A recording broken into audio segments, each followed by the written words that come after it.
Hello, ladies and gentlemen, and welcome back to Workshop Weekly. This is our third episode, but actually, this is episode 2. I got the episodes mixed up. We wanted to put the next big crazy set into the second episode here, so pardon everything when I said that the last episode was episode 2. This one is actually episode 2.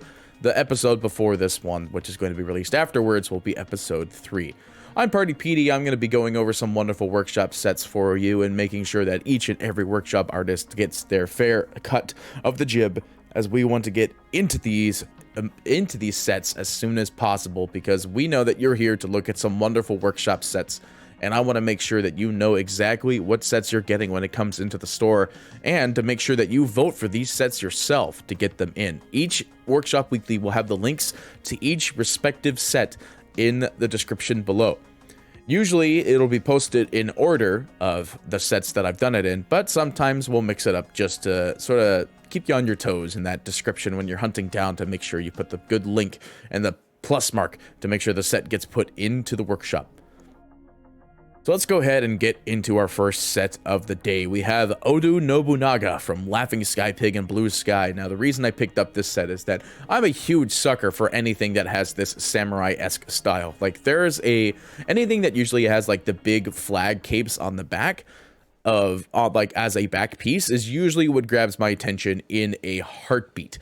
And that's what I absolutely love about this set, is that it actually has the overall arching theme of a samurai, but it's actually Chaos Knight. And this is a very good Armageddon skin as well. You don't really see too many good Armageddon skins out for this Chaos Knight nowadays, but this is a full-blown Armageddon skin, decked out to the teeth with spikes, armor, as well as its own chain lines in the back and front area of Chaos Knight itself. And Armageddon is truly decked out and ready to go. And the other reason I picked up this set is because it is one of the few sets for Chaos Knight that doesn't really have an actual offhand being a shield or the armlet of Mordigian. We actually have a offhand hook as the shield technical for this Chaos Knight set, which goes perfectly with the samurai-esque feel, because most samurais did not wield a shield. They were either a dual-bladed Nobunaga runner, or they ended up doing the big two-handed one-con katana. And that's the other reason I wanted this set so bad in the game, was because it appealed to the Nobunaga-esque theme of overall two-handed samurai. A hook is a very interesting choice overall, but it also just blends in extremely well with the set's overall arching theme, as it is supposed to be a very ancestral set of the sorts. And believe it or not, we have another set that's kind of like this one when it comes to the theme right after this. So let's go ahead and get into that one. Again, this is Oda Nobunaga by LaughingSkyPig and Blue Sky, which has 5 total items, being the helmet, the hook, the horse, a sword, and the shoulder. The hook being the offhand, by the way. Offhand being either the shield or the armlet of Mordigian. Let's get into our second set. We have Oni of the Red Mist. This is another very ancestral themed set that I wanted to pick up in particular, but it is also one that changes Axe's head completely, which is another reason I picked it up. And then there was a third reason I picked this set in particular, because the axe is not actually an axe. The axe is a mace. And the mace looks really good. So that's why I wanted to pick up this set as well, because this is a very customized set towards Axe. And I know we have a million cosmetics for Axe out there, but this one really caught my eye because of the fact there are 3 very unique things in this set that most Axe sets don't cover. The first one being that it's still a full black and gold theme, and it also still ties in with Axe's technical lore of being literally the Grand Warrior of the Red Mist, except losing the one final battle. This could be Axe going completely insane. Who knows? But still, I really wanted this set in the game because it changes Axe's head completely, and there's not many sets that do that unless they just put a helmet over Axe's face. Like, this is literally Axe's face with extra hair. A lot of extra hair. Like, I know that Axe technically doesn't really have a lot of hair, but this is Axe with a full load of hair. And then he's got a mace instead of an axe, which goes perfectly with the theme.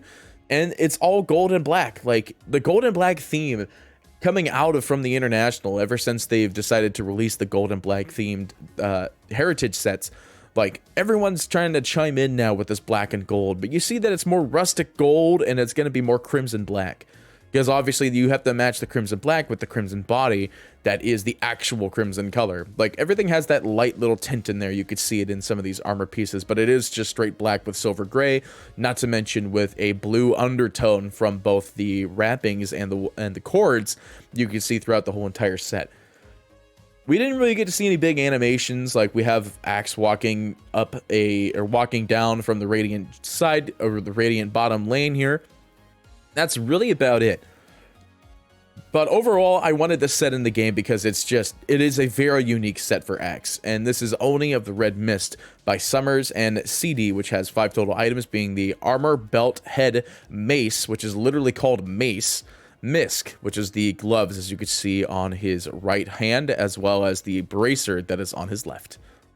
And our last set for the day. This set, I mean, I'm sure you've seen it blow up on Twitter every single minute and every single ounce of the day.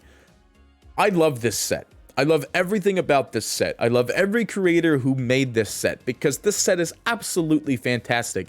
This is a Galactic Godkings Glory OD set. Now, the reason we picked up this set is not because it's literally the best set I have seen in a very long time. This is literally an Arcana. This OD set, this Outworld Devourer, is an Arcana grade Dota 2 set. I really hope that Valve, if they take it, they really take this as an Arcana. And I don't know what piece you'd end up using, because every single piece of this whole entire OD outfit is absolutely insane. There is so much texture and so much work and so much quality put into this set alone. And it's very hard to find sets like these nowadays. Like, this set absolutely blows my mind. There is nothing about this set that doesn't say it is freaking amazing. And you can see up in the top right here by the names and the people who made it, being BladeofAvilliva, Hawf, Fudgie, Wudgie, and Team Whiterend, all wonderful, wonderful people. You could see that there's also the immortal wings being shown here in that smaller picture, and it still works out so perfectly. But this is honestly a set that I think will just knock any immortal out of the park, and you would just equip this whole entire thing. Like, if this isn't not an immortal, this needs to be an ultra rare with, like, overarching Valve touch qualities on every single particle effect humanly possible in this one.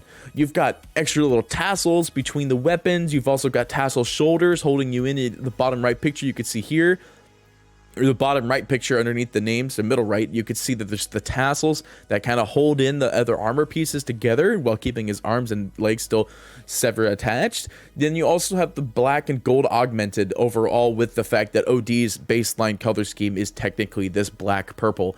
And you could see this black purple being fused into the overarching theme of the set, still with the fact that the face is still that sort of black purple. And then you also have the shoulders that are still underneath the armor that is quite black purple. His back is still black purple, as well as the fact that you still see the staff itself out on this OD set is black purple.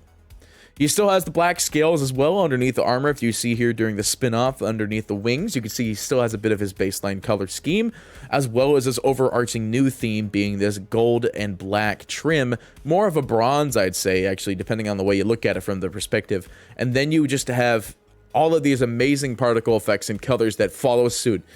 And this OD set is absolutely fantastic. I still cannot say, without a doubt, this needs to be an Arcana set or an ultra rare that is worth more than $35 on the freaking market. This is like a $600 piece of art.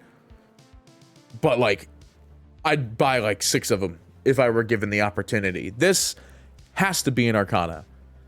It absolutely has to be. Like, I cannot see a set being any more insane than this one. Like, it has to be Arcana.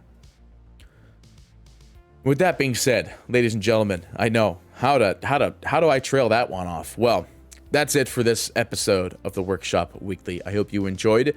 So after this, it's going to be episode 3, which is going to be the Silver DK, despite me saying that it was not.